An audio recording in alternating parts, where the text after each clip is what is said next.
Good morning and a very, very happy morning. We are reading Anthony Robbins Unlimited Power, page number 368 पे. और writer कहता है कि सिर्फ वैल्यू सिस्टम हमें ही नहीं इम्पैक्ट करता as an individual, it impact society also. अगर हम खास करके यूनाइटेड स्टेट्स को लेकर ये बोलते हैं कि अगर हम उसका पहले देखें, एज 20 साल का ये बुक 80s में लिखी गई थी, तो कहता है 60s के अंदर अगर किसी को अपनी फ्रीडम दिखानी थी कि मैं किसी बंधन में नहीं हूँ, तो वो बाल लंबे करता था और ड्रग्स लेता था. और 80s के अंदर वही लोग, मतलब उसी उम्र के लोग, अब बिजनेस के अंदर पैसा कमा के पावर को एक्सप्रेस करते हैं. तो आप किसी भी देश को अगर देखेंगे ना एज अ सोसाइटी, तो आप ये देखेंगे कि different set of values has evolved. हमारे अब डिफरेंट वैल्यू है, राइट्स ऑफ वुमेन, माइनॉरिटीज.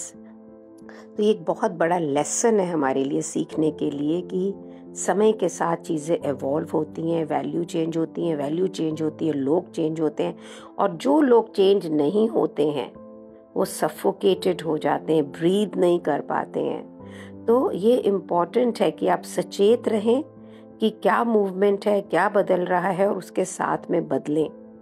हम में से बहुत से लोग, खास करके जैसे मेरे जैसे जो 50s एंड 60s में हैं, उन्हें तो बहुत सारी चीज़ें डिफरेंट लगती हैं. तो अगर हम अटेंटिवली, एक्टिवली रिकग्नाइज करें अपनी वैल्यूज़ को और अपने खुद के एविडेंस प्रोसीजर को, तो हम अपने आप को रिकंस्ट्रक्ट कर पाएंगे आज के समय के हिसाब से. ह्यूमन बीइंग होने की ना एक एम्बिग्यूटी है कि हमें कुछ डिग्री ऑफ इनकॉन्ग्रुएंटी में तो हम रहेंगे ही रहेंगे. लेकिन अगर हमें ये पता हो कि क्या हो रहा है, तो हम बेटर तरीके से कोप कर पाएंगे.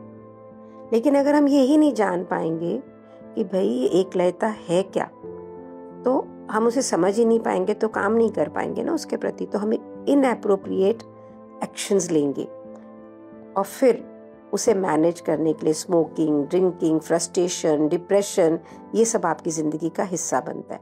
तो पहला step dealing with value conflict is to understand them. आपका ये जानना कि आपको क्या चाहिए, आपकी प्राइमरी वैल्यूज़ क्या है, आपकी वैल्यूज़ की हायरार्की क्या है, कौन सी वैल्यू ज़्यादा इंपॉर्टेंट है, कौन सी कम है. There you need to take action. You need to develop a sensory equity to know what you are getting at, and you need to develop flexibility to change. अगर आपका प्रेजेंट बिहेवियर आपकी values से नहीं match करता है, so you need to modify your behaviors to resolve this conflict. Writer कहते हैं इस चैप्टर का एक और पॉइंट है जो बहुत ही इम्पोर्टेंट है. हम एक दूसरे को सारा टाइम मॉडल कर रहे होते हैं, यानी नकल कर रहे होते हैं. हमारे बच्चे, एम्प्लॉयज़, बिजनेस एसोसिएट्स हमें अलग अलग ढंग से मॉडल करते हैं, हमारी नकल उतारते हैं, हम भी लोगों की इसी तरह बनाते हैं. अगर हमें इफ़ेक्टिव मॉडल बन रहा है, तो इससे ज़्यादा इम्पॉर्टेंट कुछ नहीं है कि हम स्ट्रॉन्ग वैल्यूज़ और कॉन्ग्रुएंट बिहेवियर के साथ ज़िंदगी को स्पेंड करें. याद रहें कि आपका वैल्यूज़ जो हैं ये सब चीज़ों से ऊपर हैं. अगर आप अपनी ज़िंदगी में कमिटमेंट पे हो लेकिन उसके साथ में अनहैप्पी हो, थोड़ा कन्फ्यूजन शो करते हो, तो जो लोग आपको मॉडल कर रहे हैं, चाहे वो आपके बच्चे, चाहे आपकी टीम, चाहे आपकी फैमिली, वो भी लिंक करेंगे कमिटमेंट को कन्फ्यूज्ड अनहैप्पीनेस के साथ.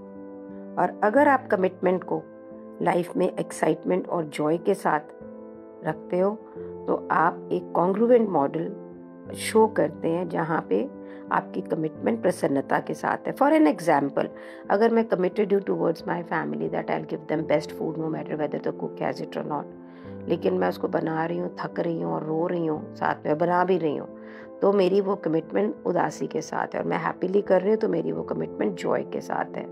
तो सोचिए उन लोगों के लिए के बारे में जो आपको इम्पैक्ट करते, जो आपके रोल मॉडल है, और आप चांस क्या देखोगे कि वो आपके लिए एक इम्पैक्टफुल रहे, इफ़ेक्टिव और कॉन्ग्रुएंट मॉडल रहे हैं. ये ऐसे लोग हैं जिनके वैल्यू, जिनके बिहेवियर आपको vibrant compelling model of success present करते हैं.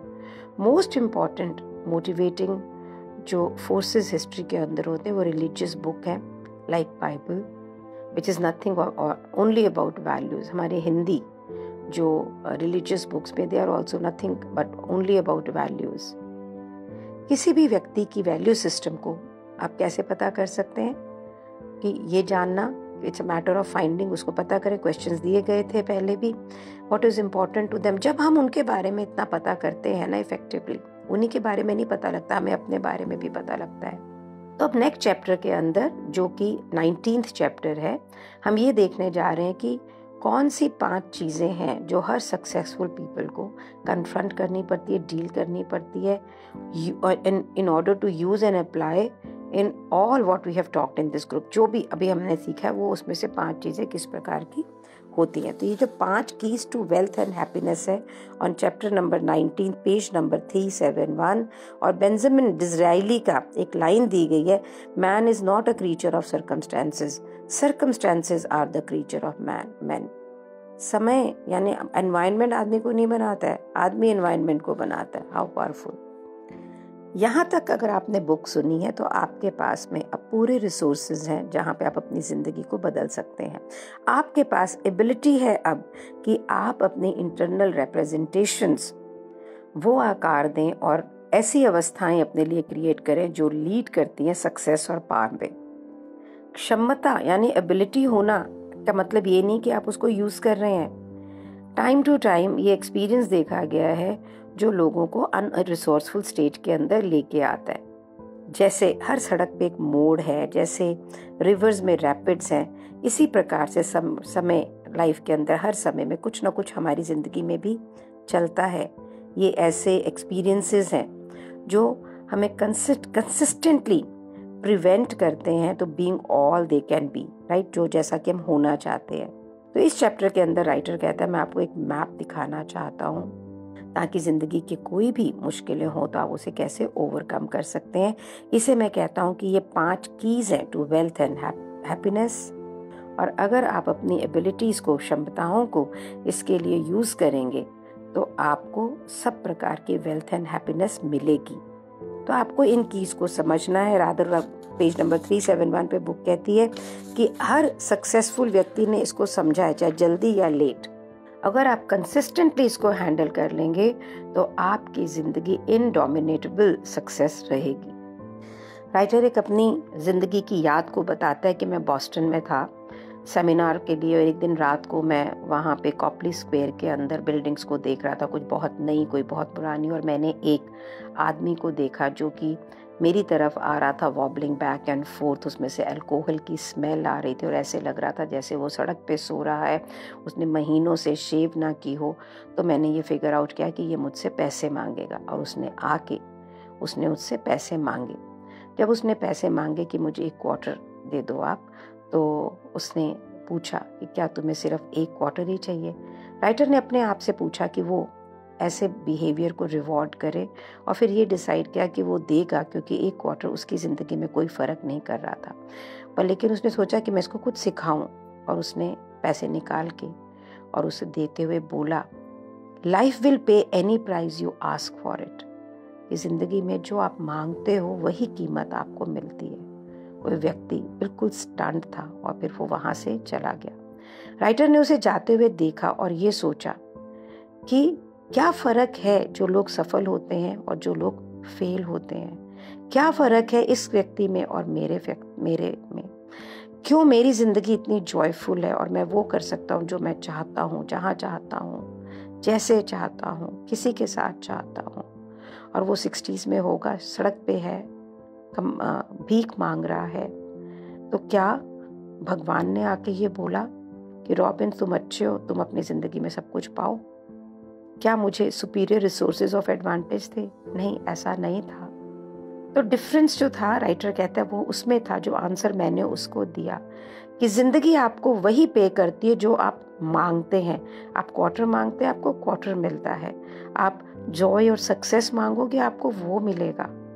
तो मैंने पूरी ज़िंदगी में जो स्टडी की है उससे मैं पूरी रूप से कन्विंस्ड हूँ कि अगर आप अपनी अवस्थाओं को मैनेज करें, आप अपनी बिहेवियर को मैनेज करें, चेंज करें, तो आप ज़िंदगी में हर चीज़ को चेंज कर सकते हैं। आप सीख सकते हैं कि आप अपनी ज़िंदगी से क्या मांगना चाहते हैं, and I am sure you will get it.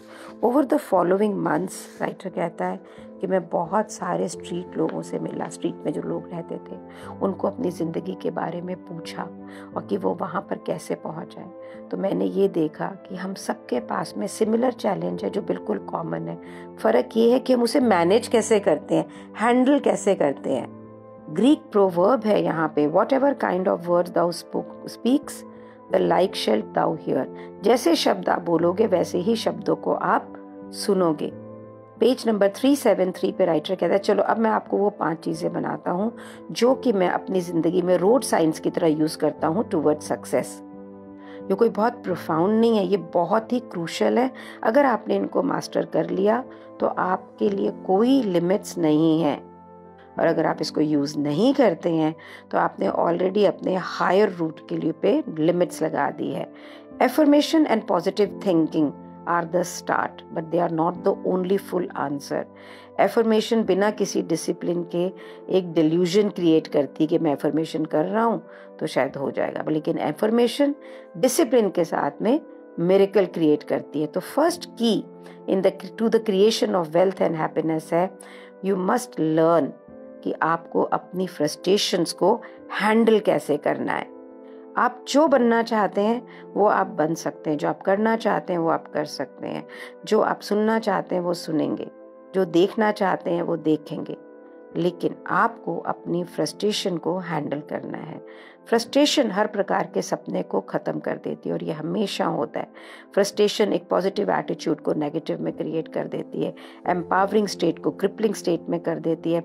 और वर्स्ट थिंग ये है कि ये नेगेटिव एटीट्यूड किसी भी प्रकार के सेल्फ डिसिप्लिन को बिल्कुल ख़त्म कर देता है, और डिसिप्लिन गया तो रिजल्ट आपकी जो सपनों का है वो भी गया। तो लॉन्ग टर्म सक्सेस के लिए आपको सीखना होगा कि आप अपनी फ्रस्ट्रेशन को कैसे डिसिप्लिन करें। राइटर कहता है, मैं आपको फिर बोलना चाह रहा हूँ कि सफलता के रास्ते के अंदर फ्रस्ट्रेशंस तो होंगी। किसी भी व्यक्ति जो बहुत ही सफल रहा है, अगर उसको पूछेंगे आप तो आपको ये पता लगेगा कि अचीवमेंट फ्रस्ट्रेशंस के साथ ही आई है।